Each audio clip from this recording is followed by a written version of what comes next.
아직 동도 트지 않은 이른 새벽. 영선 씨는 부지런히 하루를 시작합니다. 그녀의 가장 중요한 일과는 다름 아닌 화장. 제가 좀 강하게 보여야 할 일이 있기 때문에 좀 남들보다 좀 강하게 하고 있어요, 제가. 강렬한 인상을 주기 위해 공들여 치장하는 데만 꼬박 2시간이 넘게 걸린답니다. 그렇게 날이 밝고 외출 준비를 마친 그녀. 그런데 복장 또한 예사롭지 않습니다. 몸에 딱 달라붙는 점퍼 수트에 높은 통구 부츠까지 장착하는데요. 어디 가시는 거예요? 일하러 가요. 일하러요? 네. 무슨 일 하시길래 이렇게 하고 다니세요? 가보시면 아는데요. 출근 준비만 평균 3시간. 어디 공연이라도 하러 가는 걸까요? 그녀의 모습만큼이나 강렬한 빨간색 스포츠카를 타고 시골길을 달리기 시작합니다. 도착한 곳은 번듯한 건물 하나 보이지 않는 공터. 대체 여기서 뭘 하려는 걸까 했더니 바로 옆에 덤프 트럭으로 갈아탑니다.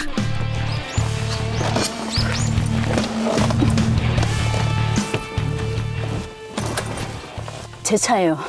덤프 기사입니다. 28년 차. 28년째 덤프트럭 기사로 일하고 있다는 영선 씨. 그녀가 모는 트럭은 25톤. 대한민국 도로에서 다닐 수 있는 가장 거대한 트럭이랍니다. 그런데 운전하기에는 신발굽이 많이 높아 보입니다. 아니요, 오히려 더 편해요. 높은 신발이. 저는 낮은 신발은 신고는 이걸 운전을 못 하겠더라고요. 보기에는 굉장히 불편해 보여도 이게 굉장히 편해요. 30년 가까운 세월 운전을 하다 보니 트럭과 한 몸이라고 해도 과언이 아니랍니다. 거의 덤프는 거의 좁은데, 그런데 특히 뒤 후진 같은 것도 잘해야지 되고 이런 데는 특히 후진도 많이 하거든요. 두 바퀴가 꽉 들어차는 좁은 길에서도 자유자재로 핸들을 돌려 방향을 바꾸는 그녀. 베테랑 덤프트럭 기사답게 운전 실력이 상당합니다. 요즘 영선 씨는 흙을 싣고 목적지까지 나르는 일을 하고 있답니다. 단순해 보여도 하루 할당량을 채우기가 만만치 않다는데요. 그녀는 어쩌다 거친 공사장 일을 시작하게 된 걸까요? 처음에는 아저씨가 팔을 부러지는 바람에 그냥 제가 어쩔 수 없이 먹고 살아야 되니까는 제가 하게 됐죠. 힘들었죠. 엄청 힘들었죠. 눈물도 많이 흘렸고. 하지만 애가 있기 때문에 애를 위해서 참아야 되잖아. 나도 놀고 있을 수는 없잖아요. 30살까지는 트럭 운전사였던 남편을 내조했다는 영선 씨. 남편이 사고로 팔을 다치면서 고민할 틈 없이 남편 대신 트럭을 몰기 시작했답니다. 그렇게 일한 지 언 28년. 이 바닥에선 그야말로 최고 창급이 됐답니다. 여기다 볼까? 볼까? 이전보다 운전 조작 방식은 쉬워졌다지만 은근히 힘쓰는 일이 많은 트럭 기사 일. 투사를 하차하고 나면 꼭 해야 하는 일이 있답니다. 높은 신발을 신고 거침없이 사다리를 올라가더니 적재함에 남은 흙들을 제거하기 시작합니다. 번거로워도 꼭 해야 하는 이유가 있답니다. 청소를 좀 해줘요. 이게 돌 같은 거 잘못하면은 뒤에 날라오는 자가용에 유리라 깨져버리면 큰일 나거든요. 흙먼지를 뒤집어 써야 하는 현장에서 불편해 보이는 복장과 화장을 고집하는 이유는 뭘까요? 흙먼지를 뒤집어 써야 하는 현장에서 불편해 보이는 복장과 화장을 고집하는 이유는 뭘까요? 또 여자가 하면은 굉장히 이 일을 쉽게 생각한다고 안 된다고 그런 소리도 들었었어요. 그러면서부터 덤프를 하면서 스모키, 약간 어두운 화장, 강하게 보이려고, 아주 강하게 보이려고. 한 바퀴 도네. 와, 이 빠지네. 동료 트럭에 문제가 생긴 모양인데요. 왜 이런데? 그러니까 노치 넣고 일단 넣고 한 번 더 밟아봐. 자, 살 올라가봐요. 이제. 아, 됐다. 오라이. 뭐 최고 큰 차 몰고 다니면서 엄청나게 일을 잘하고 어마무시한 양반입니다. 이 화장을 진하게 해놓으니까 좀 무서운 얼굴을 보였는데 차 운전도 잘하시고 솔직히 뭐 차에 대해서는 저보다 좀 많은 경력을 갖고 계시고 저보다도. 처음엔 남성 기사들 틈에서 기싸움도 많이 했다는 그녀. 상처 입는 일도 많았답니다.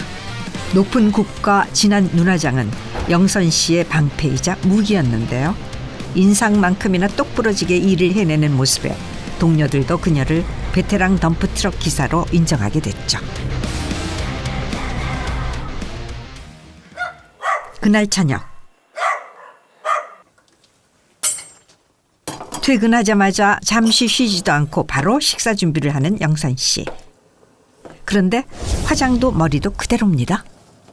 전혀 안 불편해요. 안 하고 있으면 너무 허전해가지고 기운이 없어요, 제가. 이렇게 안 하고 있으면은. 식사하시오. 눈 깜짝할 새 완성한 진수성찬. 부상에서 회복된 후 다시 덤프트럭 기사로 일하고 있는 남편 천음 씨입니다. 오랜 시간 고된 노동을 하고 난 다음이니 두 사람 모두 허기졌을 터 말없이 배부터 채우는데요. 그런데 남편 천음 씨는 아내의 진한 화장을 어떻게 생각할까요? 모르겠어. 이 어느 순간에 차차 이제 시일이 그런 게 이리 되신께라 이제 차 운전하고 이런 식이 이제 머리가 자꾸 올라가더만은 시기를 뭐 어째부 됐어 오래됐어요. 그건 어느 순간에 이리 됐는데 이제 자기 개성 아닙니까? 자기 하고 싶은 대로. 또 이래가 되면은 현장에 가면은 또 사람들 다 좀 겁나게 보고 접근은 잘 안 나니까 좀 뭐랄까 차갑게 느껴지가. 함께 산 지 39년째. 말하지 않아도 서로의 고충을 알아주는 부부. 지금 운전을 계속하고 있거든요. 억수로 피곤해. 갔다 오면은 솔직히 거짓말하고 하루 새벽에 가야지 일 갔다 오면 버텨버려. 그래 이제 내가 좀 미안치. 내가 할 말을 해도 또 한계나 좀 그래. 나 이제 들어가서 잘게. 그런데 화장도 지우지 않고 그대로 자리에 눕는 영선 씨. 이거 봤다. 불 끈다. 내일 아침에 봐. 남편 천음 씨의 반응을 보아하니 일상인 모양입니다. 매력을 보기가 힘들어요. 그럼 언제 보시고 못 보셨어요? 별 생각도 안 하고 같이 음식이라 아주 오래돼가지고. 알고 보니 수십 년째 화장한 채로 잠자리에 들었다는 그녀. 남편에게조차 맨 얼굴을 보여주지 않는 이유가 있는 걸까요? 아무래도 흉터 때문인데 그것도 조금 어렸을 때는 아무래도 이게 피부에 이게 좀 많이 사상이 입은 것처럼 많이 파였거든. 어렸을 때 그렇게 이게 피부병이라고 그러고 막 피해 다니고 그러면은 정말 너무 충격받아가지고 이렇게 살아야 되나 내가? 5살부터 아버지의 실수로 턱 한쪽 피부에 흉터가 생긴 영선 씨. 어린 시절은 상처의 연속이었답니다. 화장으로 흉터를 가릴 수 있게 되면서 거울을 다시 볼 수 있게 됐는데요. 화장 안 할 때는 아무래도 자신감이 완전히 다운돼 버리거든요. 그래가지고 너무 바깥에 나가고 싶은 마음도 없고 모든 게 또 화장하고 나서는 사람이 완전히 180도로 바뀌어 버려요. 완전히 뭐든지 할 수 있다라는 거. 뭐든지. 다음 날 모두가 잠든 새벽에 일어나서 씻고 깜짝같이 또 진한 화장으로 흉터를 가린 후 하루를 시작한 영선 씨. 모처럼 휴일, 집안 곳곳을 청소하는데요. 영선 씨가 가장 신경 쓰는 공간은 바로 이곳 옷방입니다. 근데 옷이 다 무슨 군복 같아요. 밀리터리. 네. 군복에다가 점프스터에다가 이거 다 점프스터인데 이렇게 제 스타일대로 이렇게. 옷장 대부분은 셔츠와 바지가 한 벌인 점프 슈트인데요. 좀 터프하게 보이려고 좀 전사처럼 보이려고. 평소에도 여성스럽고 예쁜 치마보다는 강렬하고 스포티한 바지를 즐겨 입는답니다. 신발도 높은 굽의 부츠가 대부분이죠. 58의 나이에 좀처럼 소화하기 힘든 패션이지만 영선 씨에겐 찰떡궁합. 흉터를 가리기 위해 시작한 화장이 지금의 당당한 그녀를 만들었죠. 이제는 아예 안 물어보는 거예요. 흉터에 대해서. 아예 없는 줄 알아요. 얼굴 흉터보다는 이 얼굴 화장보다도 머리로 이제는 완전히 시선이 완전히 머리로 가더라고요. 특이하니까는. 그날 저녁 나란히 시장을 찾은 부부. 목적지는 다름 아닌 옷가게입니다.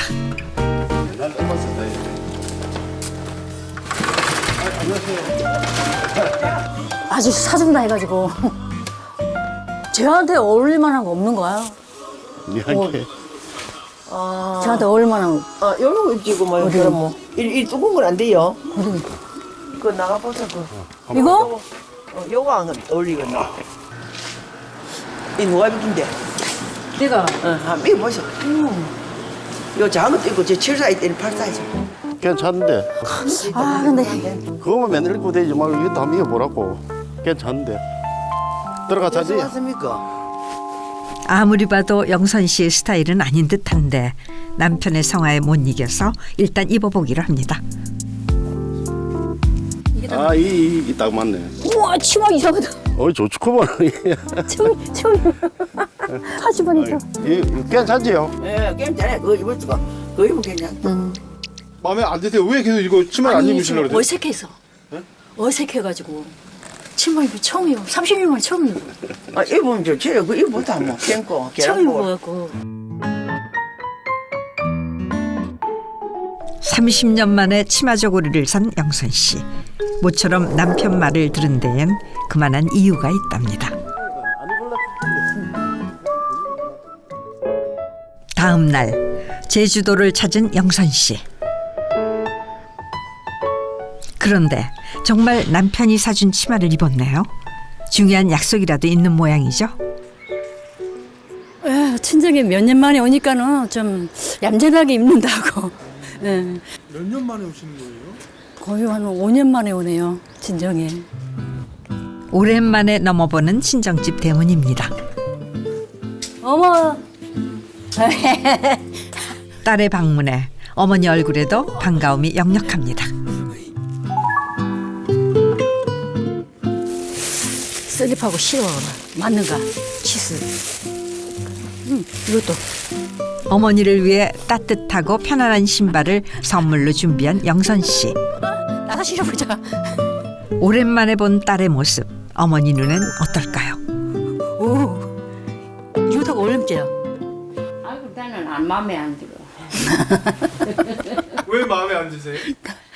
아니 순수한 게 좋지. 특이하게 해보니까 안 보던 사람들은 좀 그래도 얘는 말 안 들어. 자기 할 건 그대로 하는 나이라. 오래전부터 계속된 타박에도 진한 화장을 지우지 않는 딸. 그 고집을 어머니가 모를 리 없죠. 이거 무슨 거?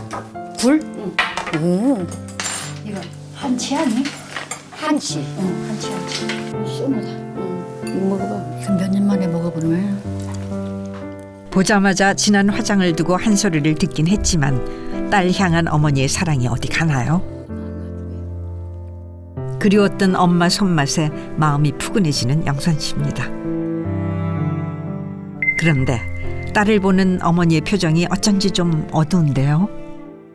어렸을 때 고등학교 다닐 땐가 자기가 어디 가출해 나가나니 나갔다가 어디 집비령 사는 걸 우리가 찾았어요.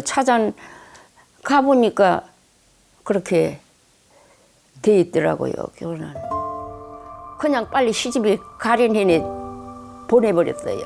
태어나가 3일도 못 사는 또 애기 데리고 우리 집으로 오한 같이 살아. 아버지가 싫다고 가출한 딸은 19 꽃 같은 나이에 덜컥 엄마가 됐습니다. 아버지와의 골은 점점 더 깊어졌는데요. 사실 부녀 사이에 금이 가기 시작한 건 사춘기 무렵이었답니다. 아버지가 좀 고지식했거든요. 옛날 분이셔서 나이도 좀 있고 그러다 보니까는 굉장히 고지식해갖고 절대 여자는 여자, 남자는 남자 그런 거 따지셨던 분이에요. 그래서 제가 남자같이 좀 이렇게 하고 다니면은 굉장히 싫어했고. 군인이셨던 아버지는 늘 예쁘고 여성스러운 모습을 강조하셨지만 영선 씨는 아버지의 스타일대로 살고 싶지 않았답니다. 바란 건 단 하나, 있는 모습 그대로 인정받는 것이었다고 합니다. 가출해 가서 한 9년 만에 아버지를 뵀는데 애를 데리고 그때 갔는데 안 좋아하셨어요. 저를 한 번가 마시더라고요. 그러니까 쳐다보지도 않고 애도 안 쳐다보더라고요. 어린 마음에 상처는 더 깊어졌습니다. 아들을 키워 장가 보내고 부모의 마음을 헤아릴 수 있게 됐을 땐 아버지는 곁에 없었죠. 그날 오후 꽃을 들고 어딘가를 찾은 영선 씨. 바로 아버지가 잠들어 계신 곳입니다. 여기다.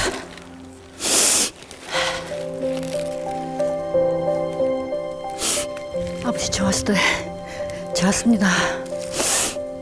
아버지 좋아하는 한라봉. 괜찮다, 해봐라는 말보다는 안 된다, 하지 말라는 말을 자주 했던 아버지. 어릴 땐 그 울타리가 철창처럼만 느껴졌답니다. 많이 반항했을 때는 아버지라는 자체를 잊고 살았거든요. 아버지라는 나한테는 아버지가 없다. 그 정도로 그렇게 감정 같은 게 아무런 그런 게 없었는데 오직 어머니뿐이었고 아버지는 나한테는 없다. 사실 아버진 나이 40이 돼서 얻은 첫 딸을 누구보다 아꼈답니다. 너무 귀하고 소중해서 지켜주고만 싶었던 딸. 그 지독한 사랑이 딸에게 상처를 주리라고는 상상조차 하지 못했을 테죠. 아버지 안 계시니까는 저 맘대로 이렇게 하고 다니고 저 욕하지 마세요 보면서 열심히 살고 있으니까는 걱정하지 말고 애들도 잘 크고 거기서 편안하게 사세요. 그저 무섭기만 했던 아버지였습니다. 어쩌면 딸이 먼저 살갑게 다가와주는 순간을 기다리고 있었을지도 모르는데 그 깨달음을 얻기까지 너무 오랜 시간이 걸렸습니다.